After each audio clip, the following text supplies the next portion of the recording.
Olá, eu sou Luiz Medeiros, Customer Success Manager na For Sales Group e você está assistindo ao For Sales Masterclass.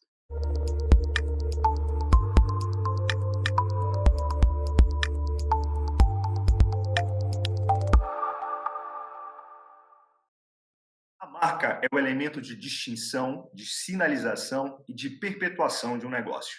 Logo, geri-la com precisão é fundamental para toda empresa que busca resultados excepcionais e sustentáveis. Branding é o subsistema de marketing responsável por gerar reconhecimento, aumentar valor comercial, atrair novos clientes, inspirar admiração, suportar a publicidade e, enfim, promover reputação. Dessa forma, na conversa de hoje falaremos sobre o tema gestão de branding, as indústrias de bens de consumo. Nossa convidada da semana é Ana Teixeira, diretora de marketing na Mondelez. A Ana possui uma carreira de mais de 20 anos em indústrias de bens de consumo, tendo passado por empresas como Danone e PepsiCo.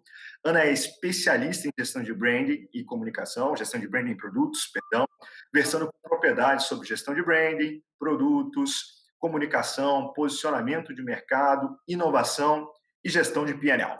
Ana se descreve como uma apaixonada por construir marcas cujo propósito seja impactar de forma significativa todo um ambiente de negócios. Ana, seja muito bem-vinda e obrigada por aceitar o nosso convite. Obrigada a você, Medeiros. É um prazer poder ter esse bate-papo aí sobre as marcas e o trabalho que marketing faz nessa jornada de levar as marcas até os consumidores e fazê-los apaixonados por elas também. Obrigada. Fantástico, Ana. Bom, para todos aqueles que nos seguem, vamos dividir esse programa em 4 partes, assim como sempre fazemos. Primeiro, vamos conhecer um pouquinho mais sobre a Ana e a carreira dela. Depois falaremos sobre panorama e tendências relacionadas à gestão de branding. Em terceiro, dicas de alta performance. E, por fim, vamos discutir dicas de autoaperfeiçoamento.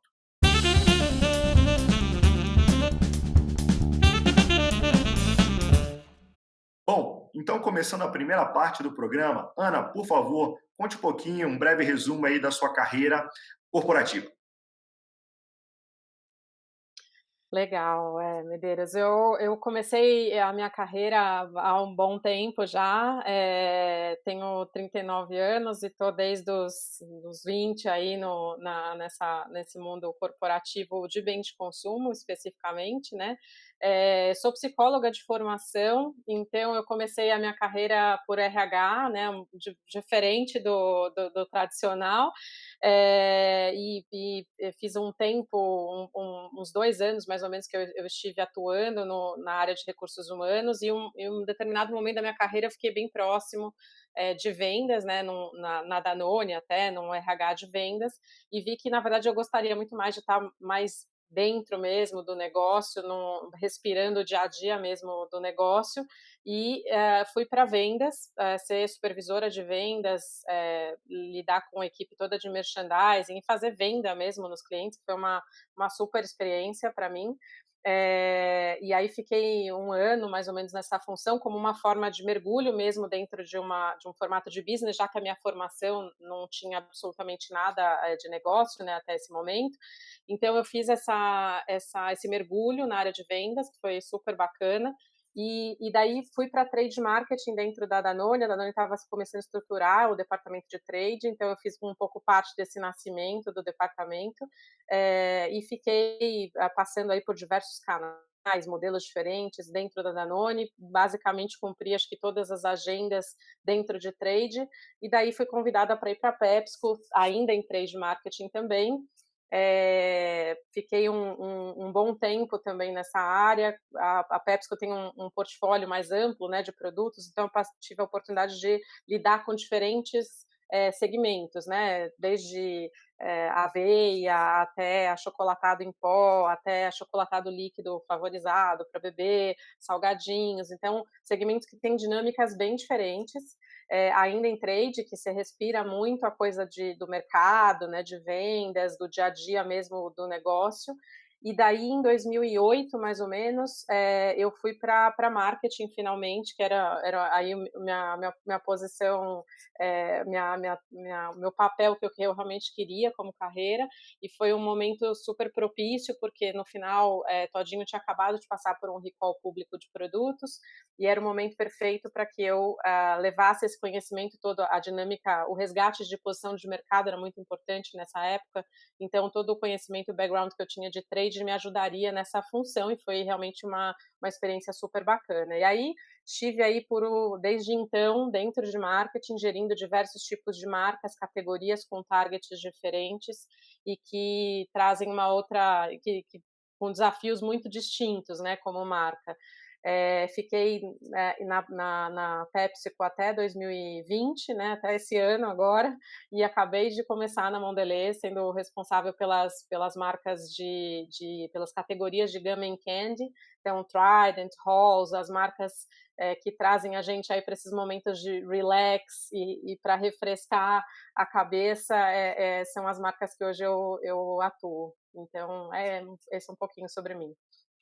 Fantástico, Ana. Ana, me diga uma coisa, o quanto as suas passagens em vendas, em trade, contribuíram, né, para que você tenha uma atuação, né, ou para a efetividade dos projetos que você elaborou durante a sua carreira, né, para que eles fossem mais efetivos, para que eles tivessem, digamos, uma absorção na ponta, no PDV, Uhum. também pelas equipes de trade, de vendas, maior, né? O quanto essa formação prévia em vendas e trade contribuiu para a sua performance em branding. Nossa, Medeiros, acho que muito, assim, eu falo que, hoje em dia para todas as pessoas que eu acabo, de alguma forma, fazendo algum tipo de mentoring, etcétera, eu sempre dou muito essa dica, que eu acho que para um profissional de marketing é uma passagem muito importante, assim, eu acho que não só para você entender o impacto das coisas que a gente cria, na ponta, como sem dúvida nenhuma para dar mais efetividade, porque no fim do dia é através desse elo que as coisas chegam até o objeto final, que é o consumidor, né? Então tem uma cadeia aí no meio que é muito importante a gente ter esse conhecimento. Então eu acho que eu aprendi muito desde o formato da mensagem, você tem que trabalhar formatos diferentes até que isso chegue. Eu acho que a forma com que a gente entrega os planos tem que também ter um formato também distinto, e levar em conta justamente essa cadeia de pessoas que está na ponta tentando fazer o produto chegar até o consumidor final, e acho que essa é a grande beleza de bens de consumo, né, porque a capilaridade dos segmentos é absurda, e o número de pontos de contato que a gente tem nesse elo intermediário é muito grande, e acontece muita coisa nesse elo, né, então eu acho que a gente ter essa visão de tudo que pode acontecer ajuda a gente até a desenhar produtos diferentes, né? Até a agenda de inovação pode ser guiada por essa coisa, porque se você está conseguindo respirar esse ambiente externo, esse consumidor que está lá, e que essa equipe, inclusive, tem uma sensibilidade absurda, né, para o que está acontecendo ali, por estar todos os dias ali, então eu acho que é uma experiência assim, imprescindível, eu diria, hoje na função de marketing. Eu acho que todo marqueteiro deveria sim ter uma passagem pela área comercial raiz mesmo, para conseguir ser melhor como profissional de marketing também.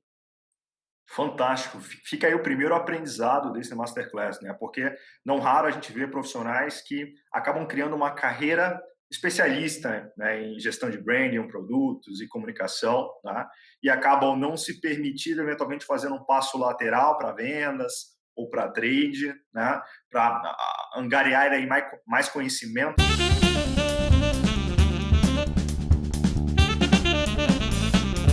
Vamos começar agora a segunda parte desse programa, né, onde vamos falar sobre panoramas e sobre tendências relacionadas à gestão de branding. Então, Ana, conta pra gente, né, o que você vem observando, em especial na indústria de bens de consumo, né, tendências mais latentes que vêm surgindo na gestão de branding. Bom, Medeiros, eu acho que as grandes coisas que eu tenho visto, assim, como tendências crescendo nessa, né, em branding na indústria de bens de consumo, sem dúvida é um primeiro um desafio aí de você criar relevância com esse consumidor, né, acho que a gente está cada vez mais exposto a uma multiplicidade absurda de informações de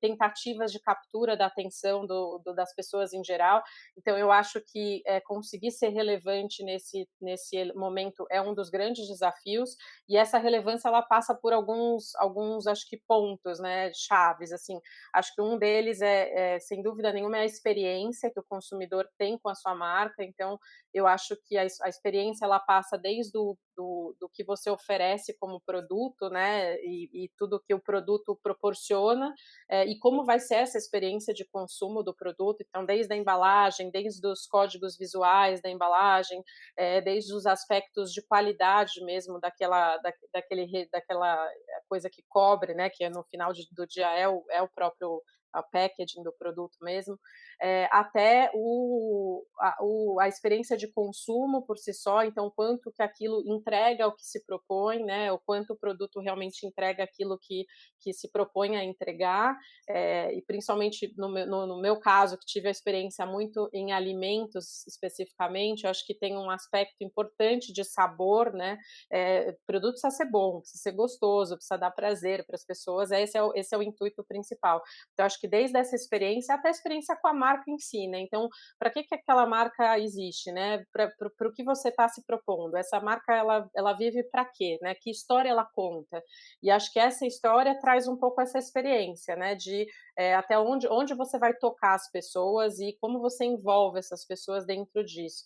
Então acho que tem muitas marcas que trabalham isso super bem, e acho que termina com a coisa de que propósito você entrega para essas pessoas como marca, e acho que hoje em dia cada vez mais as marcas precisam ter um papel social e um propósito muito forte, porque as pessoas não estão comprando só a marca, né? A marca existe, mas ela está inserida dentro de um contexto, então até faz parte do papel da marca, sim, ter um papel social, e acho que a gente aqui na companhia mesmo vive na Mondelez Oreo acabou de lançar um programa agora recente, que traz um pouco essa releitura dos contos infantis, por exemplo, para exemplificar bem claramente o que é isso, né, mas é uma releitura dos contos infantis num formato menos estereotipado, né, então a gente vê que os contos infantis eles sempre estavam galgados em cima de alguns estereótipos, né, então traz, acho que 2 elementos super legais, que é primeiro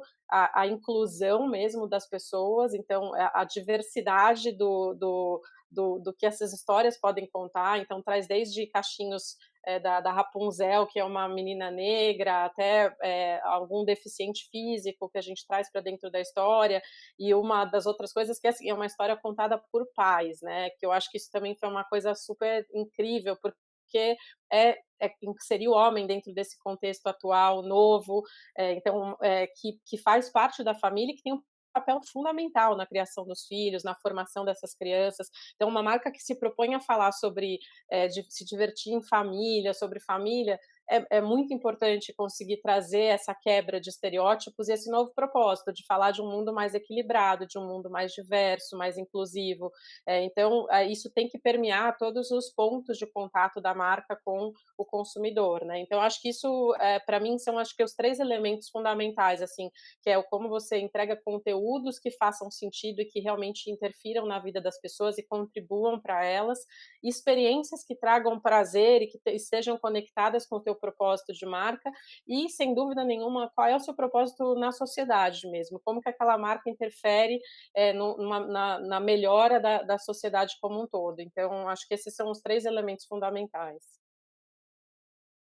Fantástico, Ana. Acho que enquanto você apresentava, especialmente esse terceiro pilar, né, de propósito na sociedade, né, eh, eu me lembrava do seguinte, né, eu lembro de ler um artigo referente a como as pessoas buscavam associar as suas personalidades às marcas, né? Então, as pessoas querem mostrar que a personalidade dela está ali em linha com aquela marca, né?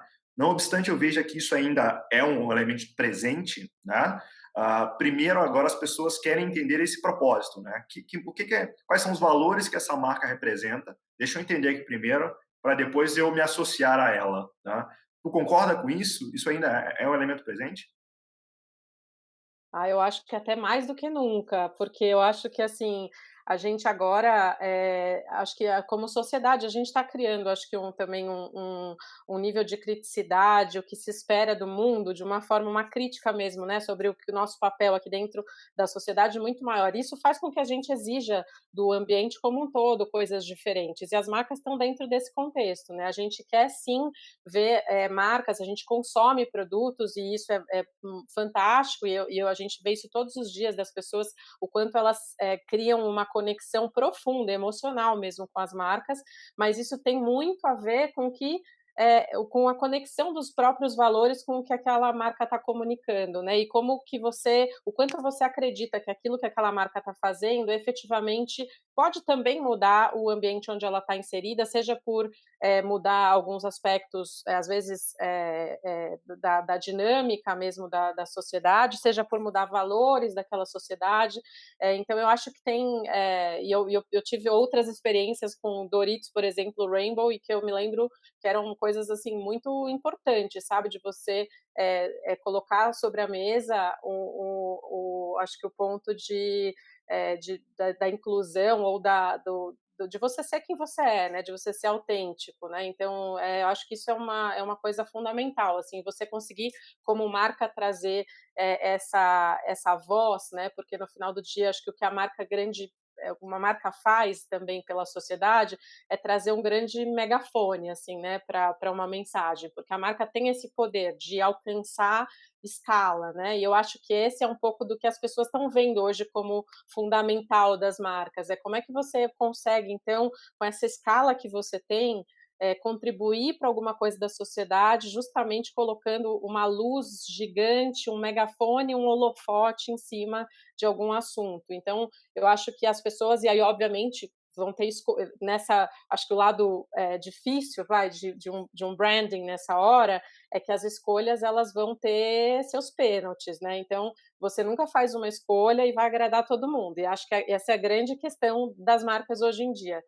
Você não vai agradar, é você ter essa consciência plena de que o mundo realmente está muito polarizado e até esse holofote, esse megafone que a gente coloca nas mensagens, ele potencializa esse efeito das polaridades mesmo, né? Então a gente vai ver sim movimentos onde vão existir muitos haters e vão existir muitos lovers. Então, cada vez mais a base de lovers vai crescer e eles vão ser muito mais engajados, e os haters idem, para o lado do hate, né? Então, essa dualidade faz parte da nossa rotina hoje como profissionais de marketing e como construtores de marca, de branding, né? Eu acho que o branding passa por isso, por você se assumir como marca, representar o seu papel e saber que aquilo é quem você é, como agente, como uma pessoa, né? Então, você se assume e você está ali para aquilo, sabendo dos prós e contras. Então, acho que essa é uma dinâmica bem nova, eu acho, no branding, né, assim, ou no mundo das marcas como um todo, na comunicação,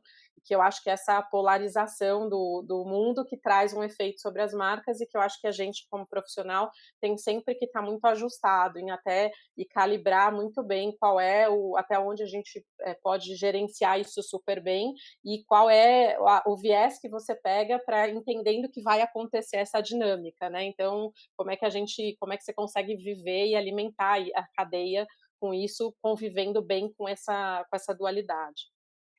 Fantástico, Ana. Eu vou conectar esse último ponto que você trouxe aqui à minha próxima pergunta. Eu ia perguntar para você quais são os métodos, né, os processos em gestão de branding que você ainda não vê maturados, né, que você ainda vê espaço de melhora, né, em gestão das empresas em geral, né? E quando você me traz aí esse elemento de lovers e haters, né, eu percebo isso, né, porque eu vejo muitas empresas ainda não preparadas, né, para lidar com a adversidade ou para lidar, né, com a discordância. Né? Então, há uma dificuldade muito grande disso, de promover um debate, né? De se posicionar, de defender o seu posicionamento, mas estar aberto a ouvir um contra-argumento. Né? E aí eu vejo a dualidade entre conflito e debate. Né? Debate é saudável, conflito pode ser prejudicial. Né? Como gerir esse tema? Né? Como os profissionais que atuam com comunicação, né, podem se preparar para essa dualidade desse momento mais polarizado que a gente vive? Olha, eu acho que, eu dei a sorte de talvez sempre ter trabalhado com marcas bem duais, assim, né, então, eu vejo agora bastante com Trident também, que é uma marca que desafia padrões, né, que quebra um pouco a lógica das coisas e traz essas coisas, esses elementos mais menos usuais, né, para a comunicação e tudo mais. E o que a gente vê claramente é que sim, tem uma legião de pessoas que vêm super criticando a marca e aquelas atitudes, etc.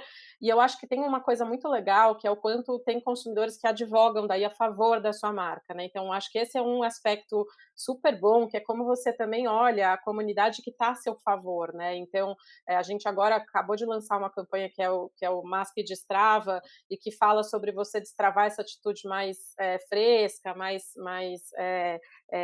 autêntica mesmo, no momento que você está vivendo uma tensão e o chiclete tem essa habilidade, né, funcional mesmo de te relaxar e te colocar numa outra posição, e você traz isso para essa atitude, você encara as coisas com outra naturalidade. E, obviamente, as pessoas, e para poder figurar isso, a gente usa elementos do dia a dia, mas não necessariamente do dia a dia de pessoas comuns, né? A gente está trazendo elementos diversos e eu acho que e sem dúvida a gente ouviu bastante coisa assim de mas eu não me, essa pessoa vestida dessa forma não me representa, porque vocês estão tentando valorizar isso ou aquilo, e a gente claramente tem que gerenciar isso. Então, primeiro com uma prévia muito bem feita, então o planejamento anterior a uma campanha, hoje em dia ele precisa considerar haters e lovers, assim, não tem como você falar, eu vou fazer uma campanha que vai dar tudo certo, é um fato que esse assessment de risco da campanha, ele precisa ser muito bem feito, e você precisa estar um pouco preparado para esse momento, assim, já ter, a gente conhece um pouco, né, qual vai ser a dinâmica tanto dos lovers quanto dos haters, a gente entende um pouco a dinâmica desses dois públicos, né, então, e obviamente, é o que você falou, a ideia não é entrar num conflito e é você se posicionar, aquilo precisa ter uma clareza, existe um porquê de você estar ali, se você sabe o seu propósito, você mantém a sua posição e fatalmente você não vai estar ali para agradar todo mundo, e esse planejamento, ou esse preparo prévio de que tipos de resposta a gente vai dar, como a gente vai interagir com quem for muito duro com a marca, qual é o formato, a gente vai a público, não vai a público, a gente que vamos responder apenas os lovers, que é uma outra maneira de você alimentar a conversa e deixar, no final é com aquele público que você se identifica, é ali que você vai conversar, então esses talvez sejam as pessoas com quem a gente mais pode interagir, os outros a gente obviamente tem respostas importantes a dar, mas a discussão não faz parte da conversa que a gente quer alimentar, então as respostas são mais curtas, são mais restritas, com o outro a gente quer estabelecer uma conversa, então são relações diferentes e respostas diferentes que a gente dá. Então eu acho que essa, sem dúvida, é uma nova competência e o que a gente tem que dar, e uma nova habilidade que a gente tem que adquirir nesse momento prévio. E eu acho que ela tem muito a ver com planejamento e com alinhamento também da própria companhia. Eu acho que tem companhias que talvez estejam mais dispostas a entrar nesses elementos mais disruptivos, assim, porque entendem que isso talvez seja realmente o elemento do futuro, e acho que a Mondelez é muito realmente feliz nisso, porque a gente tem marcas que trabalham diversos públicos, e eu acho que a gente consegue, como companhia, estabelecer uma conversa bem diferente com cada um deles, e a gente tem clareza dentro da companhia de que a gente existe por um propósito de oferecer o melhor snack, feito da melhor forma e que entregue a melhor experiência para as pessoas, mas que isso tem interpretações diferentes, né? E o negócio adaptado para conseguir lidar com esse ambiente dual, né, que vai acontecer. Então, você quando o consumidor fala: "Ah, eu não vou mais comprar Trident", por exemplo, puxa, que pena, é uma pena, mas a gente quer que outros comprem mais. Então, talvez esse consumidor a gente perdeu e a gente não vai mudar o nosso discurso por causa disso, como marca. A gente está aqui por esse motivo, por esse propósito. A gente quer que as pessoas que se identifiquem com esse propósito, com esse motivo, continuem comprando a marca cada vez mais. E é um pouco aí que a gente conversa, né? Então, eu acho que essa é um pouco a dinâmica que, sem dúvida, é um dos novos os novos momentos aí para um profissional que realmente queira fazer branding bem feito, assim, vai passar por isso e vai precisar buscar essas ferramentas todas que acho que a gente antes não precisava recorrer tanto, né? Excelente, Ana, excelente. Bom, para a gente finalizar essa segunda parte, né, eu quero falar sobre aspectos financeiros, né, métodos de retorno de investimento. Já é totalmente consolidado no mundo dos negócios que é importante investir na marca, né, que é importante trabalhar branding. Tá? Há certamente já métodos para se calcular o valor de uma marca, há rankings, né, para isso, enfim. Contudo, o que surgiu de novo, né, referente ao tema, né? Métodos para se apresentar um retorno de um investimento que branding traz para o negócio. Olha, eu diria que eu acho que esse é o tema acho que esse é um outro tema que não está acabado, assim, eu acho ele que tem muita oportunidade ainda, porque eu acho que o retorno sobre um investimento existem diversos, como você falou, são muitas metodologias, todos os dias surgem metodologias novas para calcular o retorno sobre o investimento, mas eu acho que tem ainda um intangível muito pouco possível de ser calculado, até por ser intangível, né, então ele é realmente difícil de você conseguir calcular. E eu acho que a gente também está vivendo um momento onde tem um efeito de conversa, né, e um efeito de, vou chamar de PR, vai, mas talvez não seja a melhor forma de falar, mas eu acho que tem um efeito do quanto aquilo engaja efetivamente as pessoas, e essa taxa de engajamento, ela é tricky também, porque ela não deixa de ser intangível em algum aspecto. Então, hoje em dia, a gente fala muito que você tem que ter uma combinação, pelo menos principalmente, e eu posso dizer assim, interna aqui em Mondelez ou outras empresas onde eu passei, você tem que ter uma combinação, um balanço entre o que você efetivamente vai medir, talvez da forma mais tradicional possível, e sem dúvida o ambiente, por exemplo, digital auxiliou muito nessa medida, né? Porque a gente consegue ter dado para absolutamente todas as coisas. Então, você consegue entender a efetividade de uma peça numa campanha, né? Então,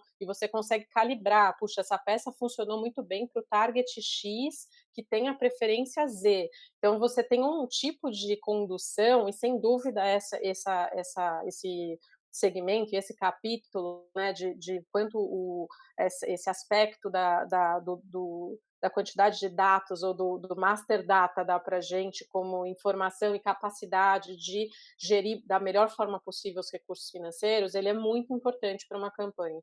E para qualquer que seja uma formação de marca como um todo. Mas tem um outro aspecto que eu acho importante também, não abrir mão, que é o aspecto criativo e o aspecto do quão ousado a gente tem que ser de vez em quando, porque a inovação vai estar justamente onde não está sendo possível medir, né? A inovação vai sair provavelmente de um bucket que não era esperado. Até por isso é uma inovação, né? Se a inovação, com certeza, não era algo que estava aí super latente em todos os segmentos, senão ela não seria. Os grandes blockbusters da inovação, né, não são coisas que estavam. Teve um boldness de quem colocou aquilo. Obviamente, você está apoiado em tendências, né? Não é uma coisa que você cria do nada. Acho que raras histórias na história do marketing ou das marcas ou dos produtos onde a gente vê uma coisa completamente out of the blue. Normalmente as coisas têm um apoio, obviamente, tendencial, mas elas não estão escritas, né? Então, mesmo a gente fala pesquisa com o consumidor, tem coisas que não pesquisa com o consumidor, porque ele não sabe que ele precisa daquilo, ele nem sabe o que responder, né?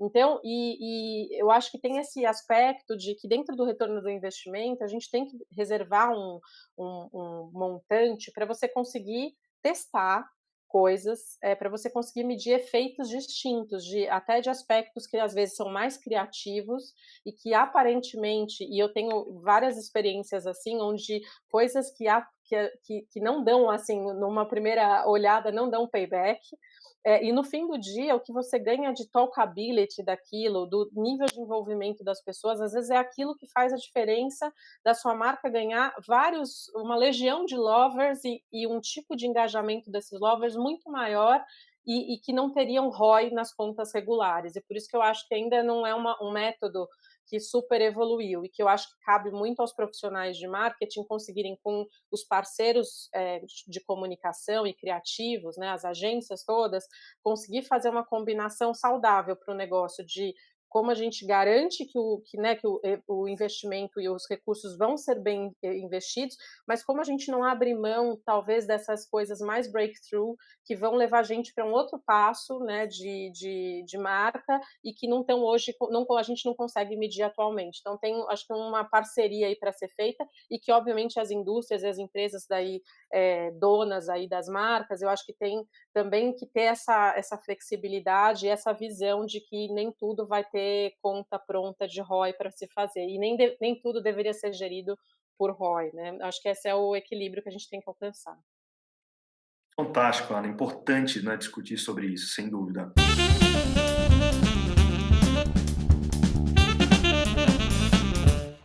Vamos agora começar a terceira parte dessa conversa, onde vamos falar sobre orientações à alta performance.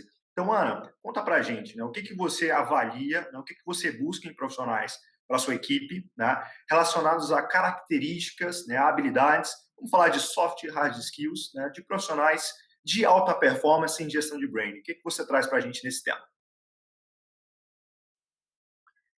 Eu acho que primeiro um profissional conectado, assim, hoje em dia acho que, é muito importante que a gente esteja fora das nossas cadeiras como profissionais de marca, assim, acho que a marca acontece fora da companhia, né, então eu acho que em todos os aspectos possíveis, não é só fazer as visitas ao mercado, né, as tradicionais rotas e etcétera, e visitar campo, que são muito importantes, mas eu acho que tem um outro aspecto também que são os pontos de onde os consumidores estão, né, se o seu target é você deveria tá ali, vivendo aquele ambiente, vivendo um pouco o que essas pessoas vivem, para você conseguir conhecer muito bem o que está acontecendo. E sem dúvida o marketing é uma área que precisa ser up to date, né? Assim, as coisas, estar atualizado é fundamental. Você entender tudo o que está acontecendo, quais ferramentas, quais campanhas estão acontecendo, o que uma marca está falando, como é que um consumidor está agindo. Então, eu acho que esse aspecto de quão conectada essa pessoa e quanto ela é apaixonada por essa coisa de conhecer as pessoas, conhecer as marcas, estar fora dali, não respirar só o ambiente interno, eu acho que ela é fundamental, assim como competência, né, de alta performance. Eu acho que tem, sem dúvida nenhuma, apesar de toda essa parte que a gente sempre chama que até mais o glamour do marqueteiro, né? Tem um dia a dia muito pesado também, analítico, de negócio, de entender como as coisas funcionam e de fazer o negócio acontecer e sair do papel, e não é só campanha. Então, eu acho que tem um outro aspecto fundamental de quão analítica é essa pessoa, o quanto ela consegue trazer, através dos dados, insights importantes que vão contribuir para o nosso negócio, o quanto ela consegue fazer conexões entre segmentos distintos, né, trazer diversos pontos sobre aspectos, agendas diferentes para contribuir para a construção de um insight único. Então, isso também, sem dúvida nenhuma, é importante. E eu gosto muito, assim, para mim, a gente trabalha com uma coisa com emoção, né, de uma certa forma. Então, para mim, você tem que ser apaixonado por aquilo, assim, eu acho que tem um atributo importante de brilho no olho mesmo, sabe, vontade de fazer aquilo acontecer, que talvez até eu citei por último, mas talvez ele seja até o primeiro, assim, que eu acho que é o quanto você realmente vai extrair o melhor do teu dia a dia, porque você está motivado, está feliz, e com isso, obviamente, você vai conseguir encontrar os caminhos com mais facilidade. Então, acho que esses são os 3 elementos fundamentais. Fantástico, Ana. Eu percebi que você gosta de trazer sempre três. Esse é um hábito nosso aqui também, trazer três elementos, né? É um bom método mental para responder as coisas. Legal, fantástico. E me diga uma coisa, né? Falando agora de erros, tá? Que erros que você vê mais comuns sendo cometidos, né, por profissionais que atuam nesse subsistema na hora de tirar do papel, né, na hora de executar projetos que foram elaborados nos temas de gestão de branding? Essa é mais difícil, é sempre mais difícil falar dos erros, né.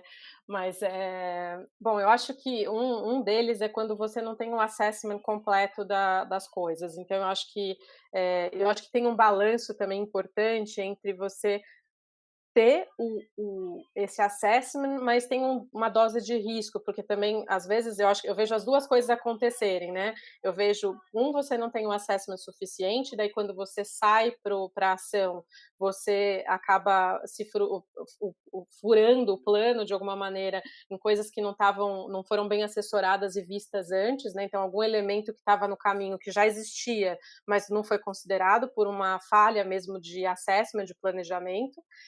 E por outro lado, quando você planeja muito, e daí você perde o timing, né, esse é um outro erro muito clássico, porque você quer ter tanta segurança de tantas coisas, que o momento de agir passou, e aí a hora que você chega na ponta, aquilo que você tinha criado com aqueles elementos já não servem mais, já tem um concorrente que está na sua frente, ou já tem, alguma outra coisa que aconteceu e que, o seu assessment já não é mais válido, então eu acho que esses são 2 erros muito clássicos, eu diria, de hoje em dia, assim, quando a gente vai sair do papel para a ação, né.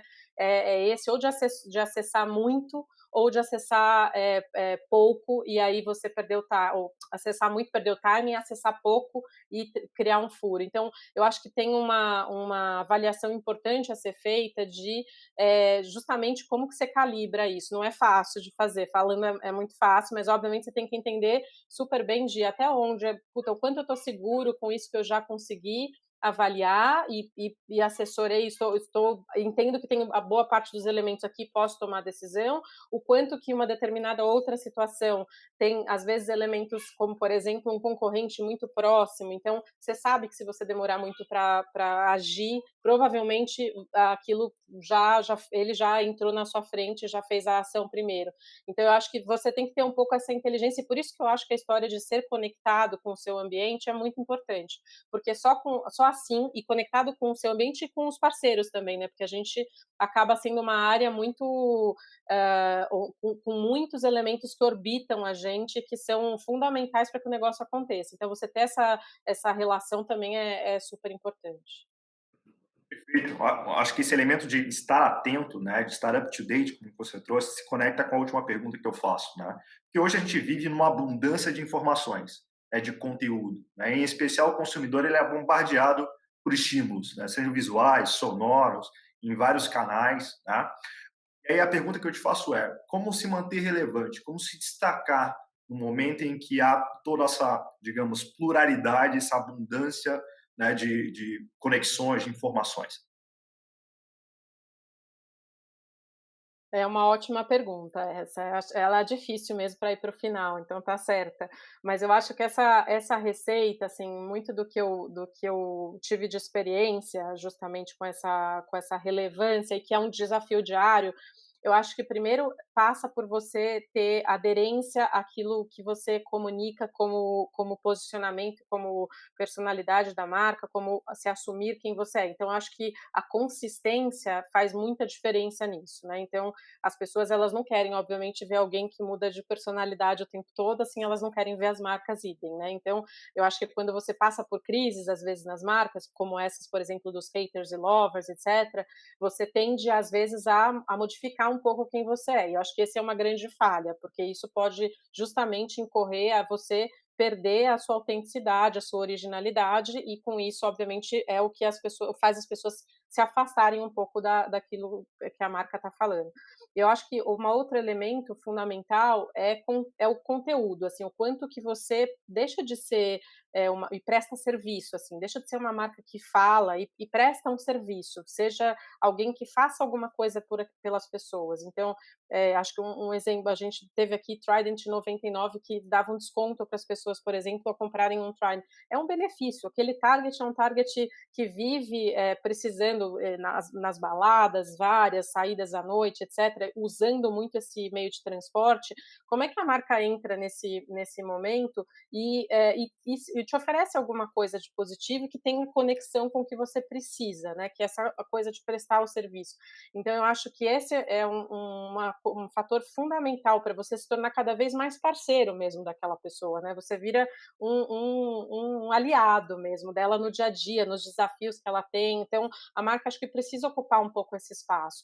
E ter um storytelling, assim, uma condução de história, de mensagem, que seja envolvente, que faça sentido para as pessoas, que tenha a ver com esse contexto que elas estão vivendo e que consiga abraçá-las nessas histórias todas, né? Seja da maneira que for, às vezes abraçar de uma atitude super bold, mas elas precisam conseguir envolver e ser realmente importante para aquela pessoa naquele momento. Então, até por isso acho que a inteligência de como você entrega a mensagem é muito importante, o que você entrega de mensagem é fundamental você entender muito bem, criativamente como é que aquilo vai chegar até a pessoa em que desde o visual até o formato mesmo em físico é super fundamental. E eu acho que, assim, para fechar, mas porque eu acho que é um elemento central dessa história, é o propósito, assim, você tá aqui no mundo por quê? E eu acho que isso convida as pessoas a estarem mais próximos ou não da marca e faz com que elas é o que te diferencia da cesta de várias marcas, estímulos e histórias que as pessoas ouvem o tempo todo. Então, é o quanto aquele propósito tem conexão com o que a marca tem conexão com o seu produto e tem conexão com a sua missão para a sociedade, né? Então, eu acho que tudo isso é o que, no final do dia, envolve as pessoas. Então, a receita, ela é meio óbvia, né? Ela é meio básica. Eu acho que o desafio ele está muito mais na coisa da consistência e no formato que a gente entrega isso, porque é sempre o maior desafio, né, criativo ou nos meios de comunicação das diversas plataformas que a gente tem. Então, acho que esse é sempre os layers de desafio dentro de uma receita que acho que talvez ela seja meio óbvia, né, mas enfim, é o que realmente eu vejo como pontos de engajamento fundamentais para a gente ter relevância nesse mundo de ofertas abundantes, né?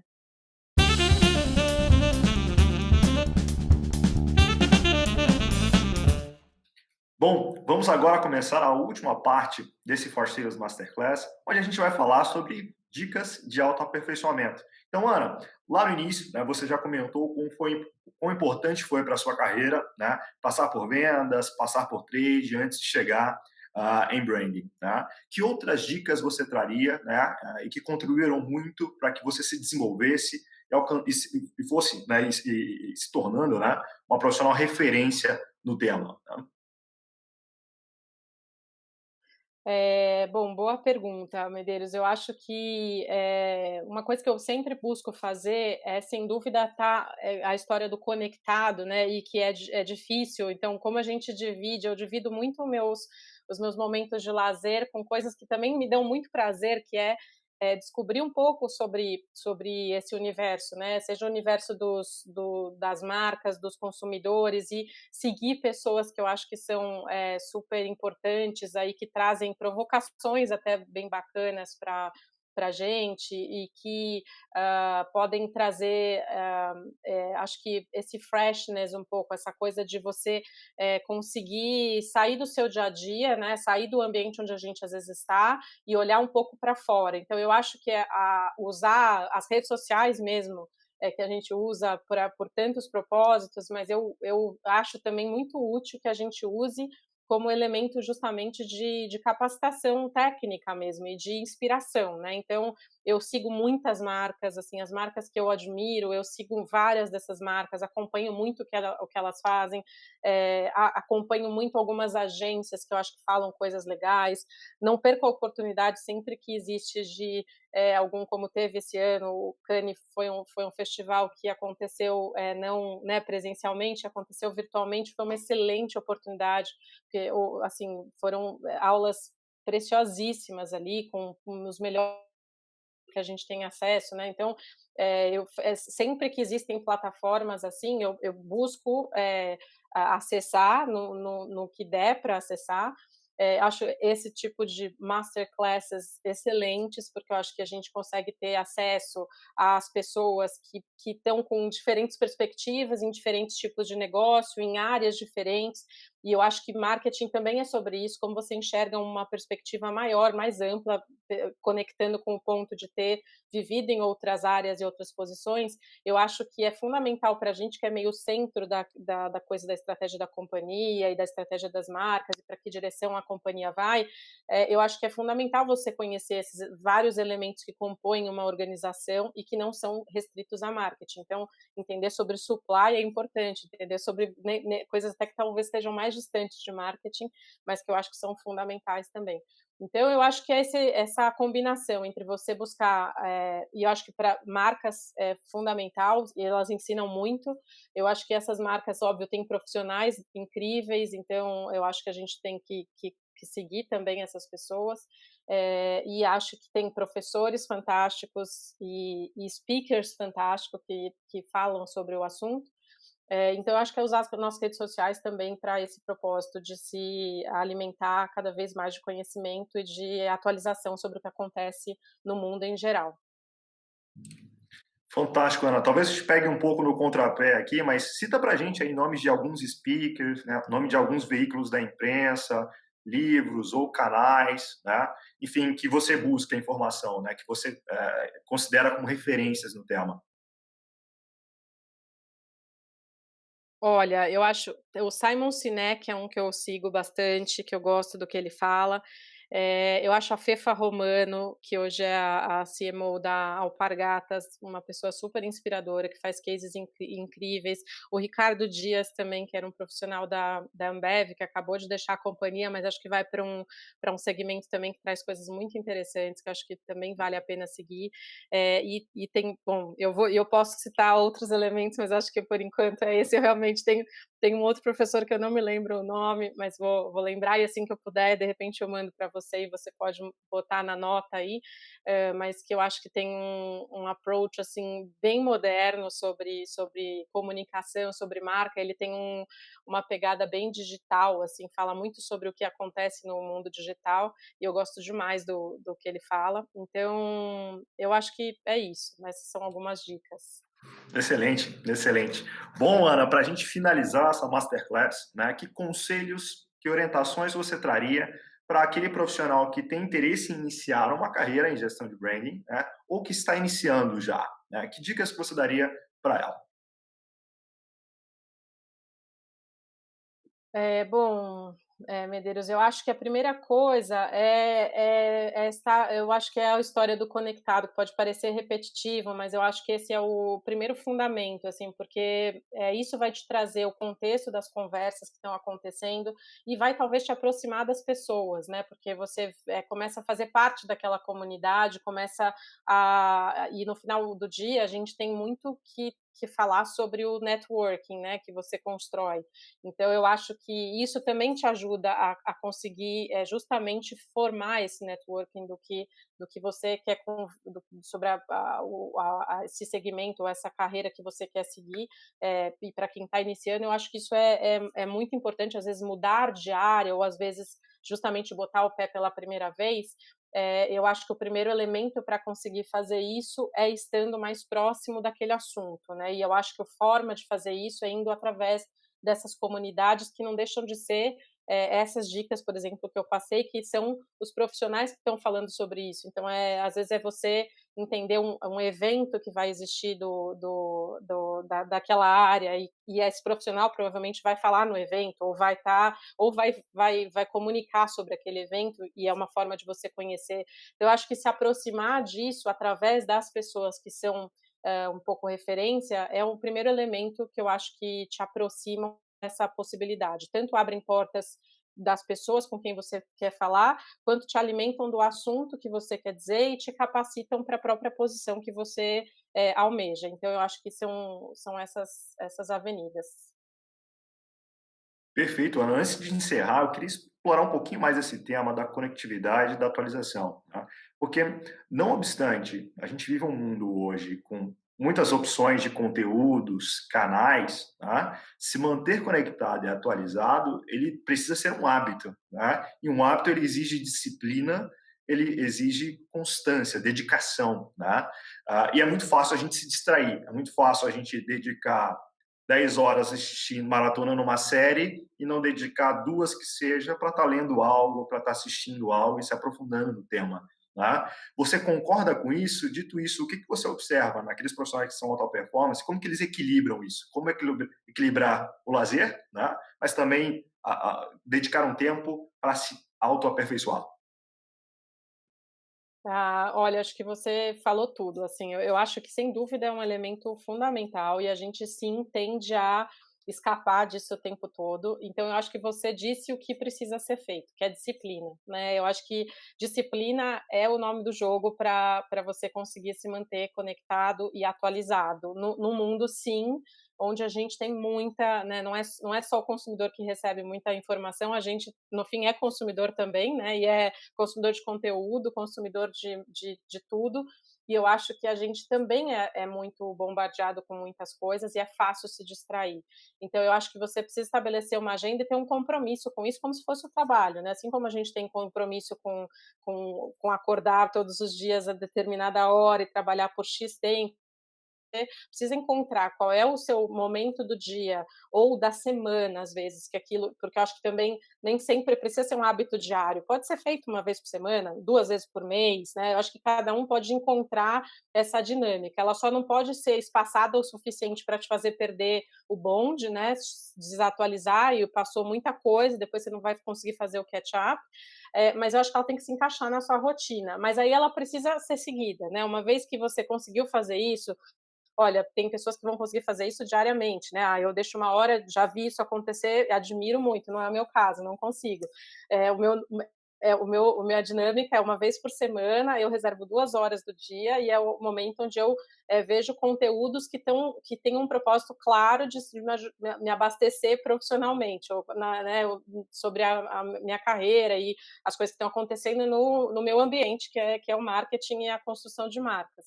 Então eu reservo um tempo para isso. Mas eu já vi gente fazendo diariamente, né? Ah, faço meia hora diária, eu acho super incrível. Pessoas que consigam. Não é o que eu me encaixo, mas funciona. E já vi gente fazendo até uma vez por mês e que a pessoa tem tanta disciplina e, obviamente, reserva mais tempo para isso, que ela também dá conta de fazer isso bem.